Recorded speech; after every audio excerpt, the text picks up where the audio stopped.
Good morning to our viewers across the world. It's 8 a.m. here in Abuja, Nigeria's federal capital, and you're tuned in to the Weekend Show exclusively on Africa Independent Television. It's a program we bring you the best in lifestyle, sports, politics, and entertainment. Today is a very special day. It's the first anniversary of the Weekend Show.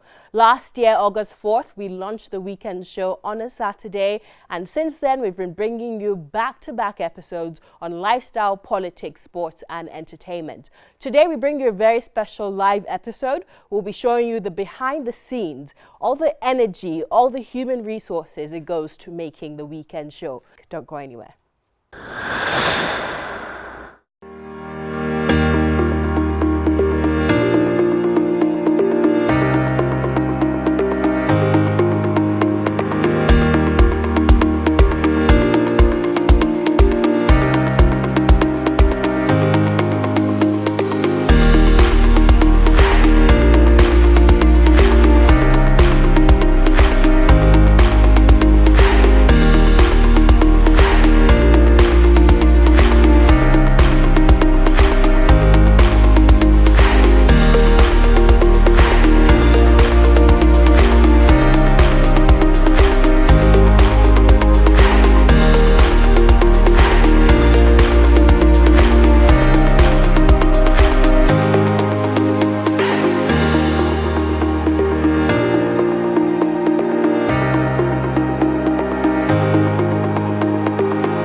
My name is Manuela Osayi, aka Hills, and I'm the associate producer and floor manager of the Weekend Show.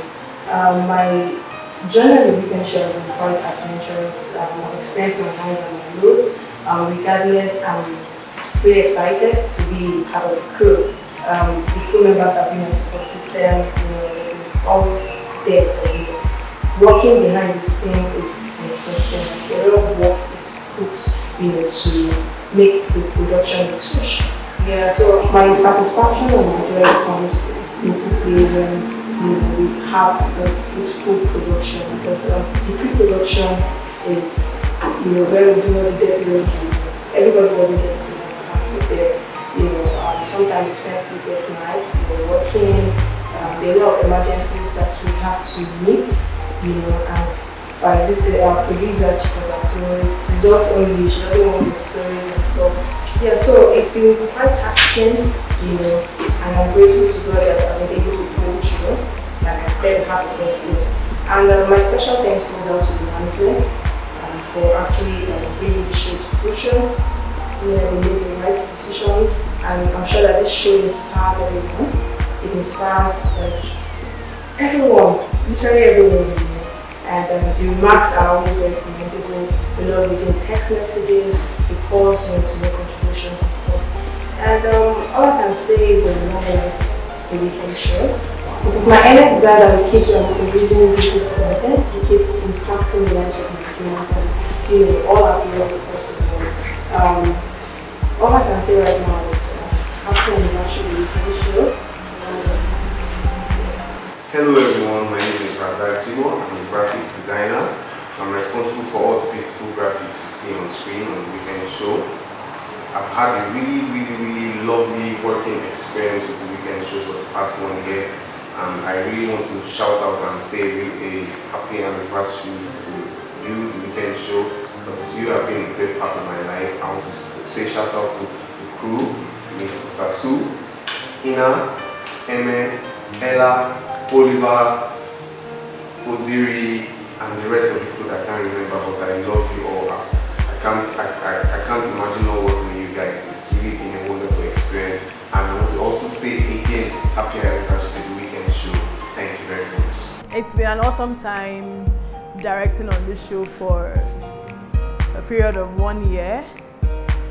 And it wasn't so easy at first because I had to work with people from different tribes and different backgrounds, but I mean, it came out well, and later on we understood each other and it became easier.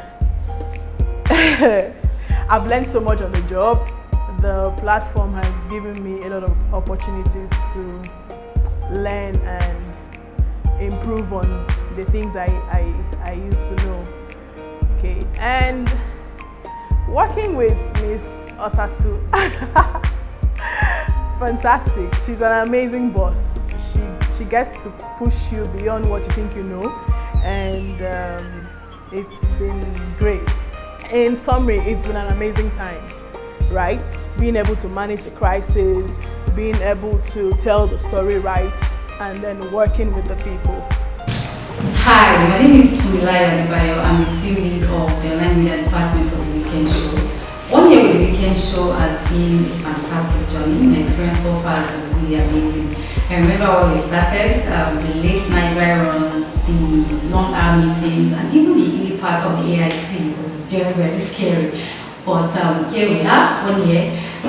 My name is Shalom Mayola. I'm a camera lady in the weekend show. It has been a wonderful experience. I joined the weekend show last year. They have been a wonderful family, loving. And also, it's a place you can learn if you are willing to learn. And we are celebrating our 1 year anniversary, and I'm wishing the weekend show a happy anniversary. Thank you.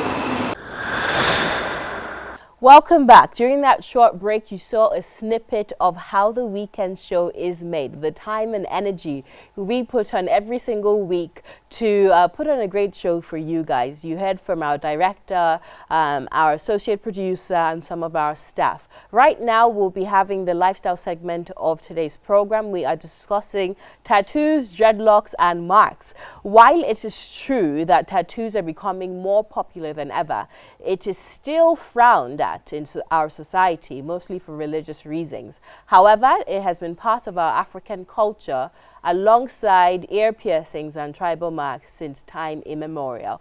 Joining us on today's program to discuss this, we have with us Adesuwa Osuyi, who is a presenter, a producer, and a broadcast journalist. Welcome to the Weekend Show. Thank you very much for having me. We also have with us Rodney, OMEOKACHIE, who is a brand strategist and founder of Avo Creative Agency. Welcome to the Weekend Show. Thank you very much. Good morning to you both. Well, I love to start off with personal stories because all the things we talk about are relatable to the common man. When I was younger, my parents, in fact, till now, they still forbid tattoos and piercings. They don't care how old you are, as long as you're my child, you're not getting tattoos and no extra piercings. I remember in college, I said, well, I'm 18 now, I can do what I want. I wanted an additional piercing, and they literally almost disowned me. So what really is wrong with piercings, tattoos, and marks? Rodney, I'll start with you. What is wrong? I wouldn't say anything is wrong, but I think with the way our parents were raised, being very conservative and the need to look very proper in everything that you do, it's a hard sell that a visible tattoo on the body or even a hidden one should be allowed for a child. So I don't know if it's bad, but I know our parents just feel some type of way when it comes to putting permanent ink on the skin. And you know how they say about, there's this analogy that you don't put a bumper sticker and a Rolls Royce. Yes, that kind of thing. Exactly, exactly. So that's the same sentiment I think that people have about tattoos. Do you feel the younger parents are changing? My sisters are still as archaic as my parents were. They would never let their children get tattoos or piercings. But do you feel like the younger generation now of parents with social media, seeing, you know, being able to globalize the world and seeing how it's done in other climes, do you believe things are changing for the younger ones growing up? Well, yeah, I would say that things are really changing, but not necessarily with the parents, but with the younger generation of youth and people that just feel like I just want to express my personality, and I could do that with a tattoo or something, because lots of people just feel tattoos like an expression of your personality. So they're just embracing the urban lifestyle, urban culture, instead of just being boxed up, you know, in a communal lifestyle, in a communal sort of living or way of living. So. And then we can also say with the advent of, you know, social media and everything, you can see what's happening in other climes. So it's the in thing, so I'm going to do it. I don't care what you say about it. You know, so interestingly, my mom is quite religious. And so when I want to mess with her head, I tell her I'm going to get a tattoo. She's like, no, why? She knows she can't stop me, but she's like, why? And so my dad surprised us about 10 years ago and got himself a tattoo. Oh. And I was like, you just broke this thing. So we all have the liberty to get tattoos and braid our hair or whatever. But none of us got, even though we were stopped. And that's because of how the society frowns on it. However, there's a bit of hypocrisy because we've seen our parents' pictures. In the 80s. The same afro they are forcing children to cut off. The same beards they are saying trim because it's too low. I can't imagine how people judge Adesuwa because of the color of her hair. So I feel there's a bit of hypocrisy in the sense that down to tribal marks, tattoos, it was a sign of being warriors. It was very African, which I believe the rest of the world took away from us. So why is there this hypocrisy of us embracing external cultures but being selective about it when this was their own reality as the parents, the generation that judges people for doing this exact things? I don't think it's hypocrisy. I think, you know, like you said, then it was tattoos or body markings generally was like a sign of identity and your clan, your status in the society and everything. But right now, it has gone way beyond that. It is no longer a means to identify who you are, where you're from or anything. It's just, I want to express myself and all of that stuff. So a lot of people, you know, tattoos can be memorabilia as well. Like you have events and special events and maybe loved ones tattooed on your body. But you still have the ones that just do it to fit in and all of that stuff, or just to join the bandwagon. So it went way beyond what it used to be. And then, you know, when you have visible tattoos on your body or piercings, I say unusual piercings because we all have piercings in our ears and all of that stuff. So when you have all of that, the society kind of sees you as irresponsible, even though they don't really necessarily need to do that. But visible tattoos and all of that just screams asking strangers to judge you, basically.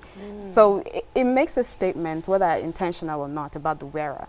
Do you understand? I think that's what the parents or your guardians are trying to just guard against, so people don't just get to box you up in a corner and just have like a negative perception. But isn't it us boxing ourselves in a corner? I think it's ourselves also, and as Adesuwa said, our parents are trying to protect us, you know, from the biases that come from looking that way. In Florida and in California, I believe recently, they just passed a legislation that you cannot discriminate against a black person because of his or her dreadlocks or their piercings or whatever. And it's funny that it's taking this long to pass a law like that, and it hasn't even been implemented in the 50 states yet. So I feel like specifically for black people also, because our hair is different, because our looks are different, most times in order for us to assimilate within the work culture, we have to look white, quote unquote. I've worked for 3 different companies in the United States of America, and I basically had to dress like a fellow white person. I couldn't wear my Ankara, not that I wanted to, but I couldn't wear my Ankara to work because there were strict rules and regulations written on my employment letter that you have to come to work in a suit or, you know, ladies dress which is below your knee and all of that stuff, which necessarily maybe my African culture didn't fit into. So how do we go about changing these biases within ourselves, you know, within our society, to be more acceptable to tattoos and piercing and different hairstyles, you know, and as I said, it goes beyond just our culture, Nigeria. So for our global audience watching, for Africans in diaspora wanting to be more of themselves, want to just express the way they look or express the way they feel in the way they look, how do they go about it, and how do we shun these different biases? I think it starts with the organizations that are coming up going forward. You know, right now there's the old way, the old guard, so to speak. So when we see companies such as, let's say Google's, the Facebooks, those new age companies that are being more progressive, that's how the culture will be shifted.